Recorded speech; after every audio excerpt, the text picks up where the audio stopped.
હનુમાનજીનું મંદિર બનતું હતું ને તો બધા આગેવાનો ગામવાળાએ નક્કી કર્યું કે બધાય હવાસેરની સુખડી ઘરેથી બનાવીને લાવે, ભગવાનને ધરાવે અને ઘેર લઈ જાય એટલે એનો પ્રસાદ થઈ જાય, આપણે આપવા જવાની માથાકૂટ નહીં. એટલે ત્રણે જણીઓએ આમ ગામમાં ઢોલ વાગ્યો એટલે ત્રણે વહુઓ રાજી થઈ ગઈ અને ત્રણે વહુએ નક્કી કર્યું કે લો 2 વર્ષે આપણા ઘરમાં ગળ્યું તો બનશે. હવે તો પાડોશીના ઘેર બને ને તો એમ મોઢામાં આમ પાણી છૂટે. એટલે ત્રણે વહુએ નક્કી કર્યું કે આપણને ખાવા ના મળે કઈ નહીં, પણ હનુમાનજીને તો ખાવા મળે હે ને કે બરાબર ચોખ્ખું ઘી નાખો કે.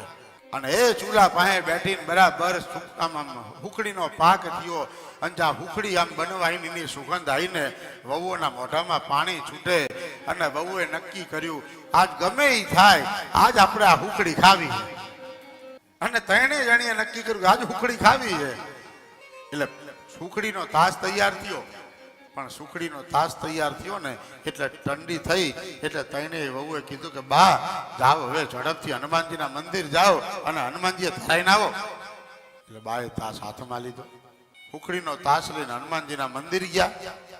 હનુમાનજીના મંદિર થાળ ધરાયો અને ત્યાંથી પાછા આવતા હતા ને રસ્તામાં બાને હુકડી ઉપર નજર ગઈ ને બાને વિચાર આવ્યો કે આ ચોખા ઘીની હુકડી ખાઈને મારી બેટી મારા હામું થાય એના કરતા આપણે ખાવા દેવી નથી. એટલે બા તો ઘરે આવ્યા, વહુઓ રાહ જોતી હતી. હુકડીનો તાસ આમ હાથમાં આપ્યો વહુઓને અને બાએ કીધું કે જોજો આ હનુમાનજીનો પ્રસાદ છે, બૈરાઓએ ખવાય નહીં. પાછી સાહેબ માથાકૂટ થઈ.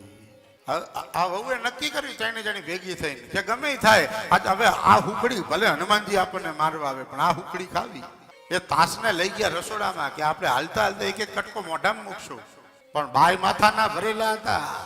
રોજ ખૂણામાં ખાટલી ધરાય, આજે તો હે ને ખાટલીને આમ લાવી અને જ્યાં રસોડાનો દરવાજો હતો ને ત્યાં આગળ ખાટલી લાયા.